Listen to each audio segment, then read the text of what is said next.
Are you on the hunt for your next cozy management game? Well, welcome to Tavern Keeper. I've quite literally poured countless hours into this game, and today I'm here to share with you all the beer necessities and, of course, its brutal features. Okay, that is enough bad puns. I promise this game is a lot funnier than I am. Tavern Keeper is launching into early access on November 3rd, and this video has kindly been sponsored by Greenheart Games.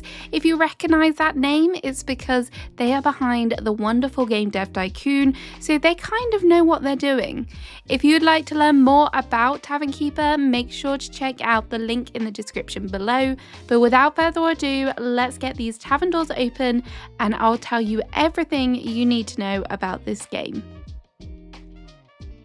At its core, Tavern Keeper is a management simulation game, but who says that does not mean you cannot have gameplay freedom? Players here have the power to decide exactly how you want to play. It is your game after all. There are two main gameplay modes to choose from. They are free play and story mode. It is so tempting to get stuck right in and start a free play tavern, but I do recommend that you begin with the story mode first.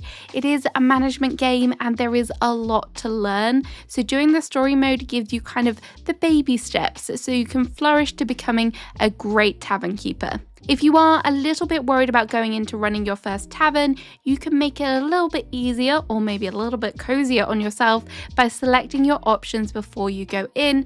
There are lots of gameplay modes available and you can adjust the sliders to fit your gameplay style. If you want to start with a little bit more money so you can decorate from the get-go, you can do that. This is a great feature for replayability because you can start off with the easier levels, and then once you've kind of mastered the game, you can come back and try those harder ones.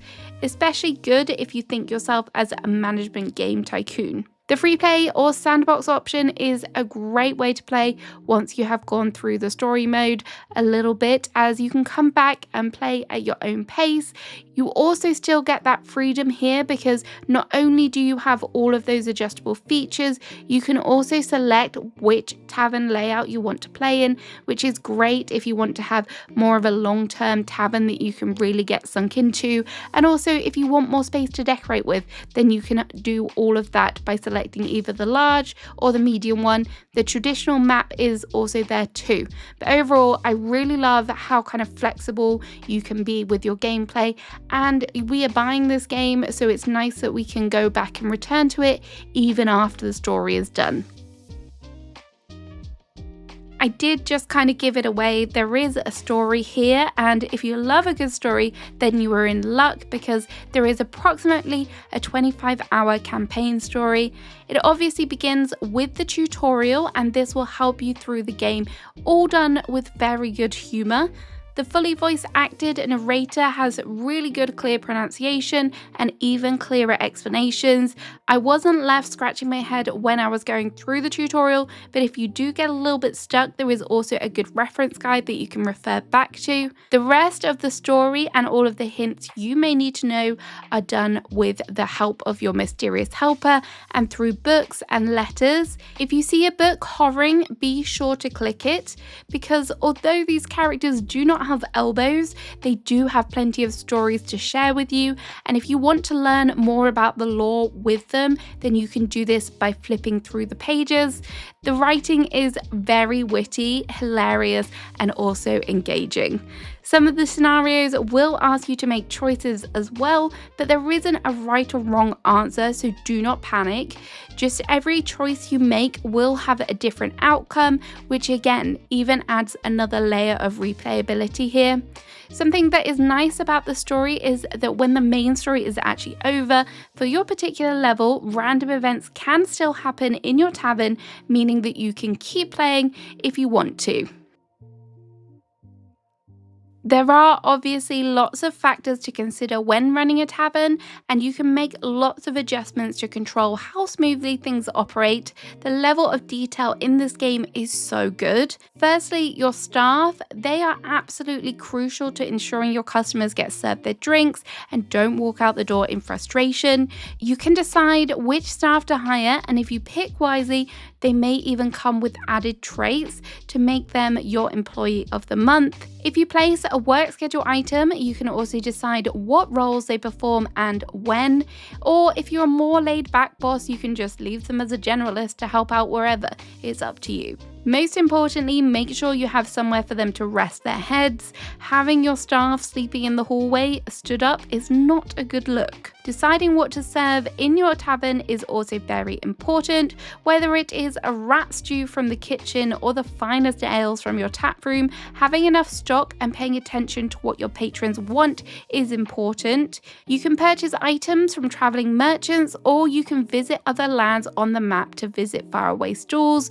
Once your stock room is fully stocked, then you can decide what to serve on your menu, coming up with custom soups and stews if you want to. If you're in need of some extra gold, you can also adjust your prices in the menu as well. You can set up and welcome customers to stay the night with the accommodation feature, which is a great way to earn a little bit of extra gold. Just set down the right room type, add a bed, and then you can open the doors. There is also a very special patron book which allows you to see into the future and make bookings for special groups. Some of them will have particular requirements for their visit, so you can make the necessary arrangements to ensure their visit is a successful one. This may include booking some entertainment, so you must have a stage ready for that. All of these things will have an impact on your customer rating, and let's face it, we don't want any TripAdvisor reviews to impact your tavern, so you can keep an eye on your ratings through the various windows, and this will clearly show the different areas that you need to improve on or perhaps to level up. If you consider yourself a bit of an accountant, you can also closely monitor your expenditure and apply for a loan if required. There's so many different windows that you can get to know to do certain things, adjust things, or even just keep an eye on things within your tavern. It's really helpful and it's there if you want it. It's not always necessary, but it's nice to have it if you do have a moment where you're wanting to figure out a particular thing. This game is cozy, but there is a little bit of chaos thrown in for good measure. The game features orcs after all.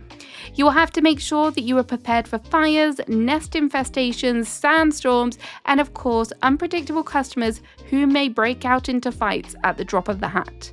These fights can cause some serious damage, so make sure you have your staff on hand to sweep up the pieces. Although these can be mildly annoying occurrences, they do add a challenge to the game, and for the most part, they are done with good humour, and so far, none of them have been game ending for me.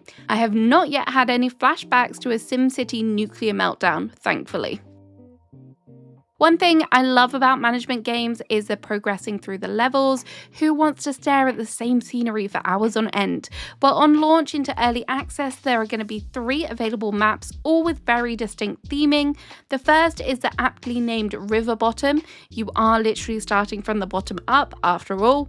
And what better way to do that in the lovely, very beautifully crafted swamp. Then we have the cozy Halflington, where the halflings are celebrating their annual harvest festival. And finally, Guga Mush. Set in the desert, this one offers some very interesting challenges, and I'm not just talking about the orcs here. To level up, there is a really clear star system, and the requirements for the next level are really well explained.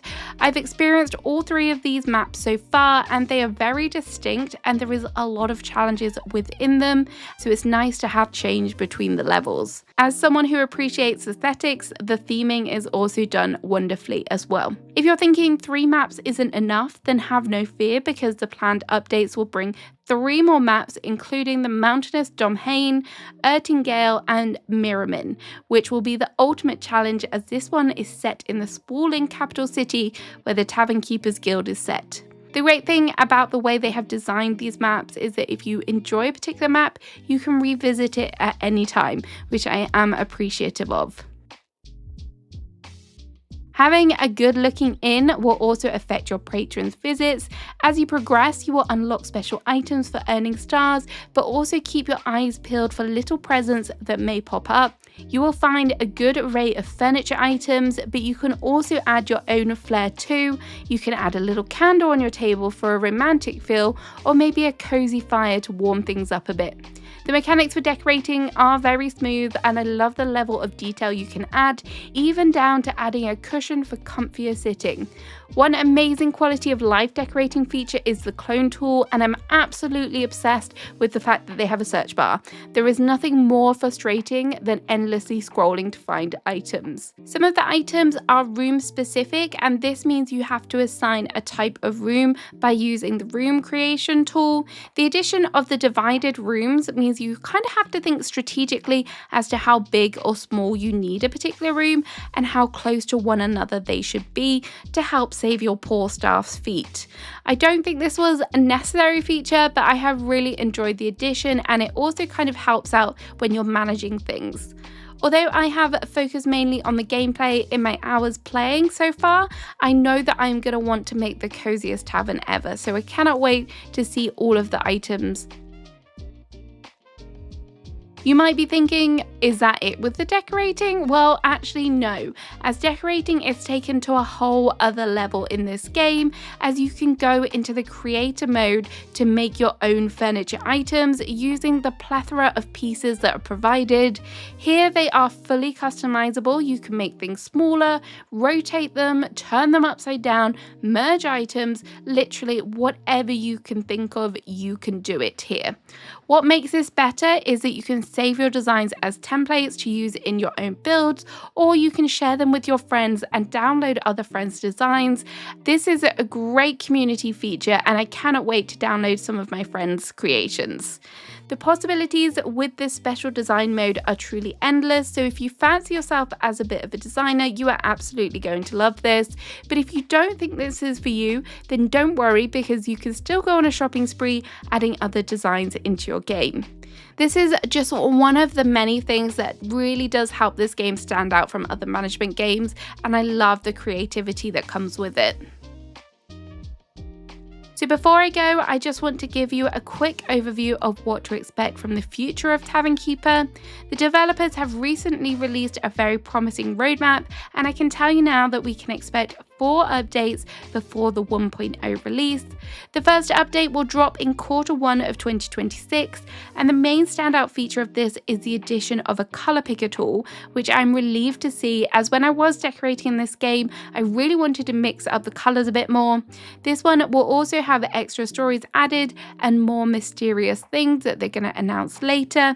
Update 2 is expected for Q2, and this will feature a brand new map, a shop feature, earthquakes, desserts, and much more.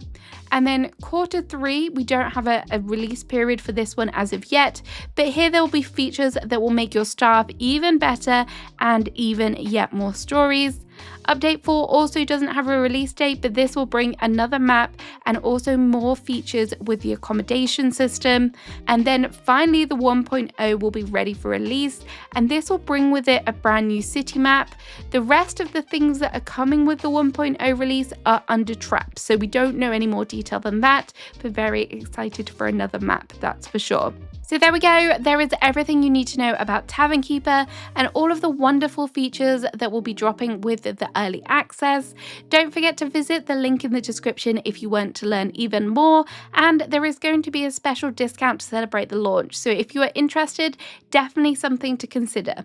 Have a great rest of your day and good luck, future Tavern Keepers. Bye bye!